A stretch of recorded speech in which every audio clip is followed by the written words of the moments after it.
Alright, today I'm gonna show you how to create an object in Blender using two materials on the same object and exported that to Unreal. In here I'm in Blender 4.2, and here what we will do is we'll create a very simple object just for illustrate how we can export that. I'll create a small cliff maybe for my platformer game. So I will add here a mesh and I'll add a plane. So I need to make it bigger, but if I will press N, you see here you have a scale. So if I will scale this up, it will scale here. So basically I would like to keep the scale here as 1, not scale it. So if I will scale here, you see the scale is bigger now, but I can also scale it in the edit mode. So I can click tab or change this to edit mode. So tab, and I'm in the edit mode. If I will scale it now, you see going back here, I have the scale 1. So whatever we want to scale it, it's better to scale it in edit mode and keep the scale as 1 in the object mode. Okay, so we have that plane here. What I can do is I can press 7, which is top view. And what I will do is I will use a knife tool. I will do K as a knife tool, and I will just cut off some shape.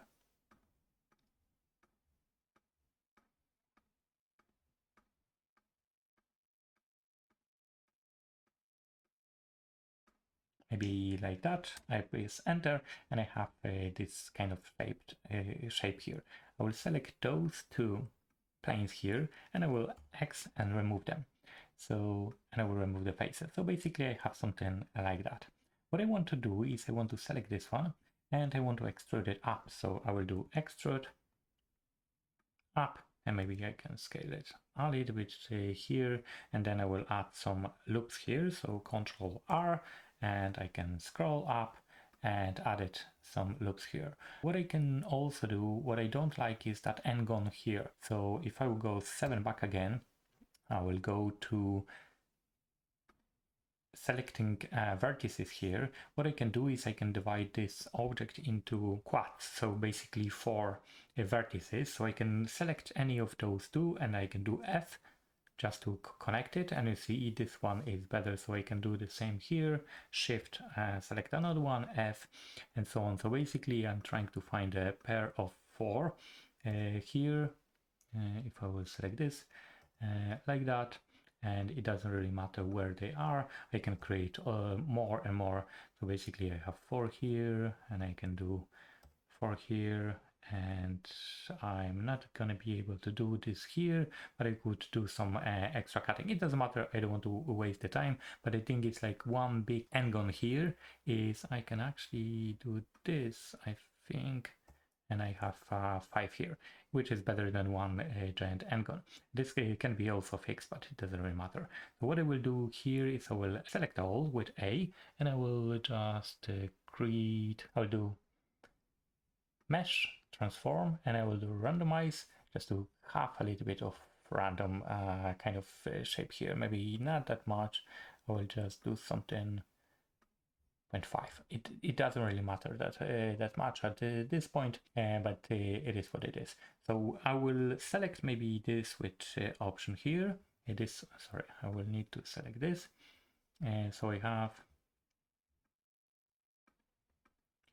this with this loop here around this, and I will do bevel. So Control B, and I will bevel a little bit like that. So I want to have like a grass here. This will be like a cliff face, something like that. So it's not really a complex object, but this is only for illustrating what we can actually do. So what I can do is actually I will need to select all of this. I have that selected, and then I will do Control or command plus, and I have all the faces that's supposed to be some kind of grass selected like this. So what I can do is I can go to materials here, and you see I don't have any materials. So first thing first, what I need to do is I need to create two materials. So I will create one material, which is one material, and what I can do is I can assign those selected faces into that material.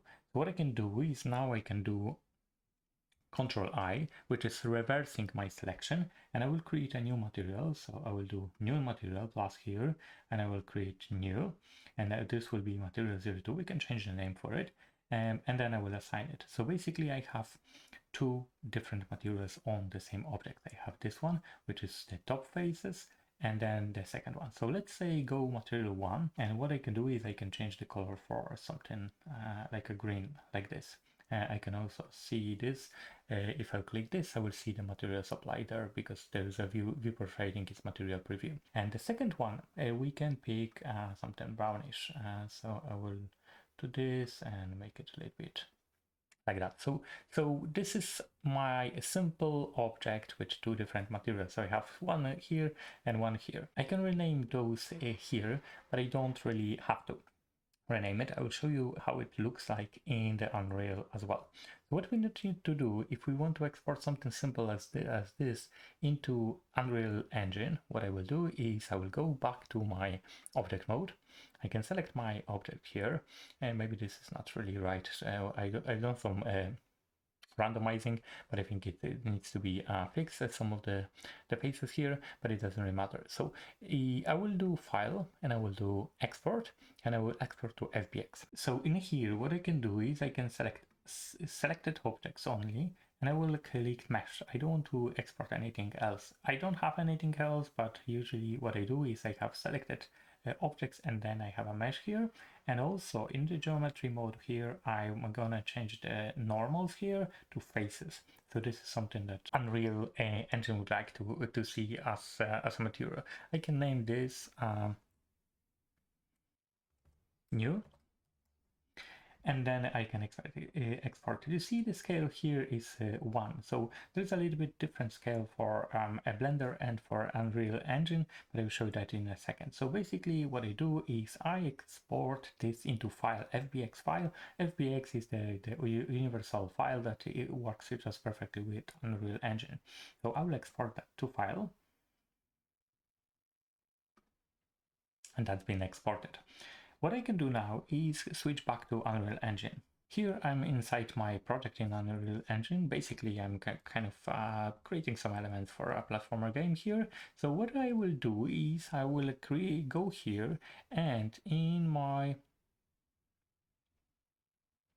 assets, I will do level elements here. I will try to import the new cliff. So I can do right click, or I can actually drag and drop, or I can do import. And this is my file that I've created, FBX cliff name. And I can select this, and we have a few choices. We can do import, but we can also select if we want to import materials. So if I will import materials, that materials also will be included. So maybe because before I will do that, I will create a new folder here, and I will do tutorial here, and I will go inside, and I will import that here. So let's see, import that here, and I will also import the materials. So import materials, and I will import that here. So you see, whenever I import this,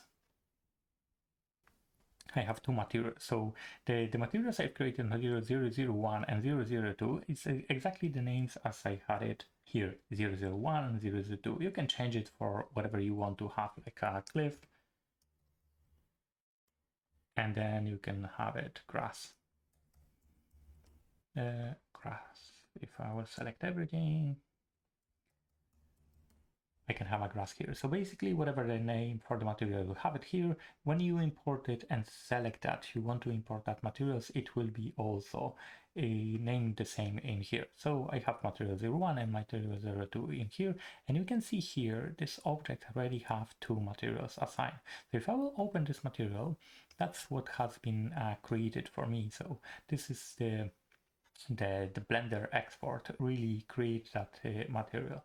But what if I want to have my own material? So what I will do is I will open this object here. So I open that mesh that I imported, and you see there are two materials here that has been used, so the material 01 and material 02. So this is element 1 and the element 0 and 1.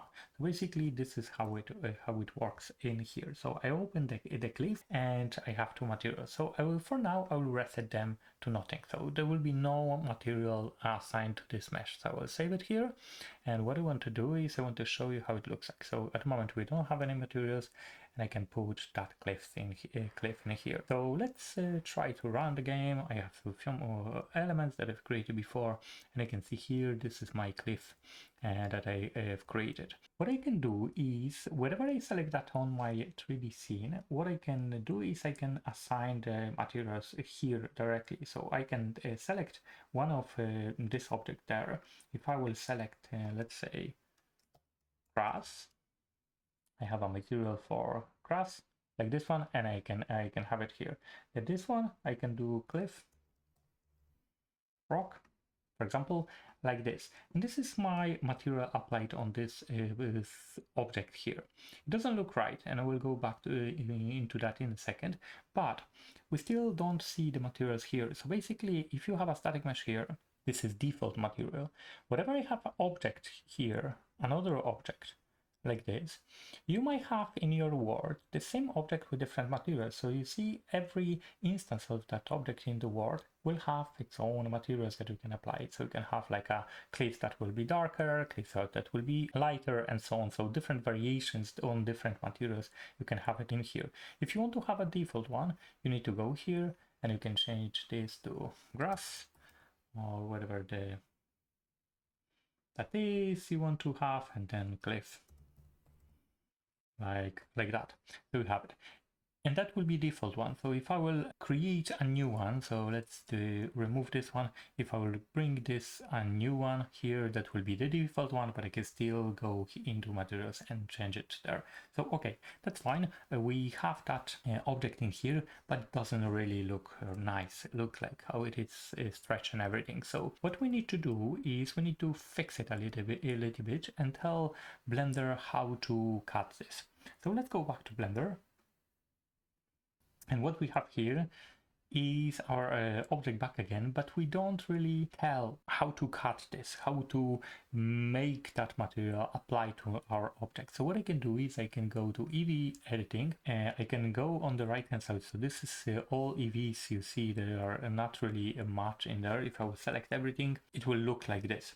So what I can do is I can click U on the right hand side, and I can do a smart UV project, for example, unwrap, and all the elements here will be unwrapped here. I have much more elements, so I can click U here, and I can do minimum stretch, or I can do U and conformal, and so on and so on. So at the moment it doesn't really differ that much, but what we can do is we can also tell how to cut it. So I can go back to layout, and I can do into edit mode. I can select this. I need to go here, and I can select this line around this, and I can do U and mark seam. That means you see that will be red, dark red here. That means we'll tell where to put stitches on it. So I can do the same here. So I will select this edge here, and I can do U, mark seam, and I will do another one maybe here. It's better to use the seams wherever you don't really see it. So if you have a part of your mesh that is not really exposed that much, maybe like in the corner here or somewhere in the here, it's better to use it. At the moment I just want to cut it into those chunks, and because I want to show you something. So I will do U and mark seam, and I have few seams now. So if I go back to UV editing now, you see that red lines are here. So basically I will cut it here, I will cut it around, and I will cut it from the another place.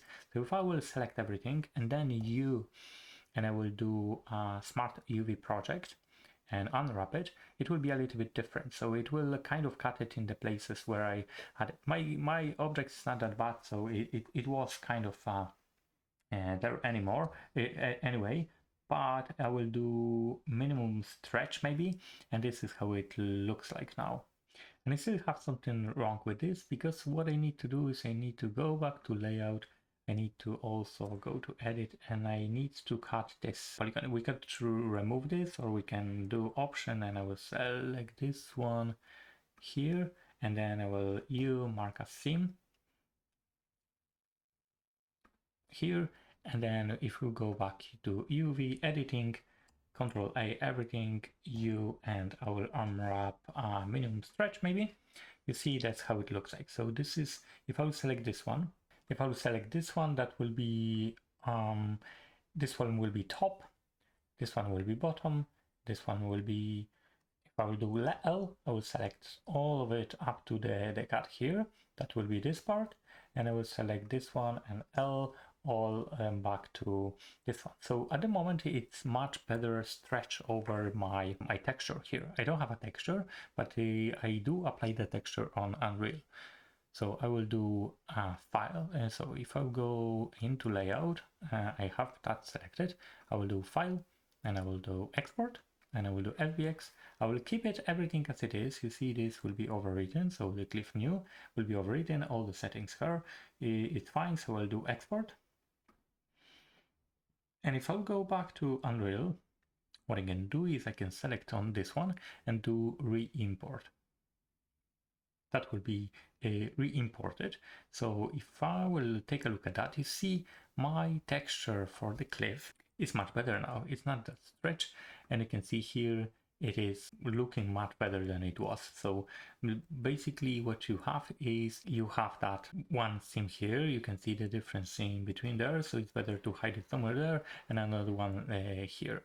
What we can also do is I want to illustrate you one thing, that orientation of this texture matter. So if you have something that goes like from top to the bottom and you want to keep it this way, you can of course control it with a material in Unreal, but it's also important to know that if you go to UV editing, this entire thing here, let's say let's this one, if I will select this one and I will rotate, if your Blender will unwrap it like this, let's say I will make a little bit more space in here, and this one can be actually very small because we are not going to see the bottom of it.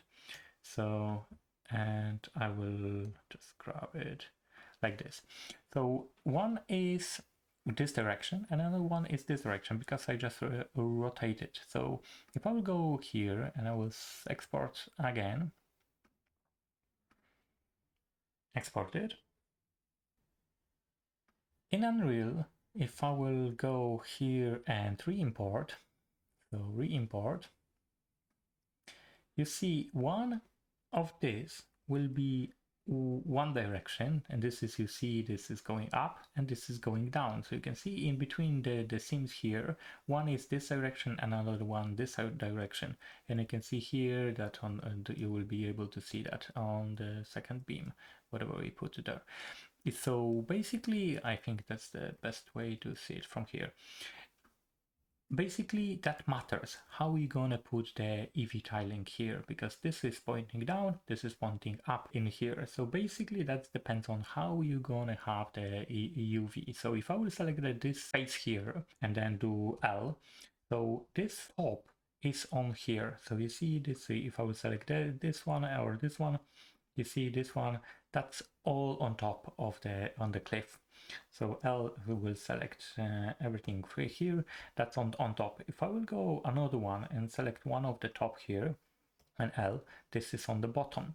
So basically, if I will select all here, that's reverse. So we need to make sure all of them, all the blocks we have there will be the same orientation. So if I will put it here, the same orientation, and that means this will be top and this will be top as well. So that means we can actually, you see this one is top, and if I will go select one of those as a top, and you see this one is top, the orientation is the same, so the texture that you will apply on it will be correct. So I can export it again, FBX, export, same settings, and here if I will right click, re-import, and that's been re-imported, you see the orientation of the cliff is the same. I know there is a seam, there is some shadows and so on, so it's not perfect. We've done a very quick kind of solution here, but you can see here in between this and this, it is not a wrong orientation. So this is how you do with multiple materials on one object. You have a control what materials you want to apply, so you can select one or another. You can use your own, or you can export one that you exported from Blender. Of course, it doesn't have to be a solid color, whatever you have in Blender. Here, if I go layout, if you have that color here, what you could do is you can change it for texture and export that. You can hand paint it and export that. Everything will work the same. But the idea is that you select a certain faces on your mesh, assign that material to it. You will have two different slots for material, and then when you export it into Unreal, you will have it like this. You don't have to even include the materials here. You can exclude it if you know that you are using the material from Unreal Engine. You can just remove those. So because at the moment I'm not using them, yes, delete, because I'm using mine. Here, as you can see, it still works. I hope that was helpful. Multiple materials and materials exporting in Blender might be kind of confusing, but hopefully that quick video kind of help you with your own project.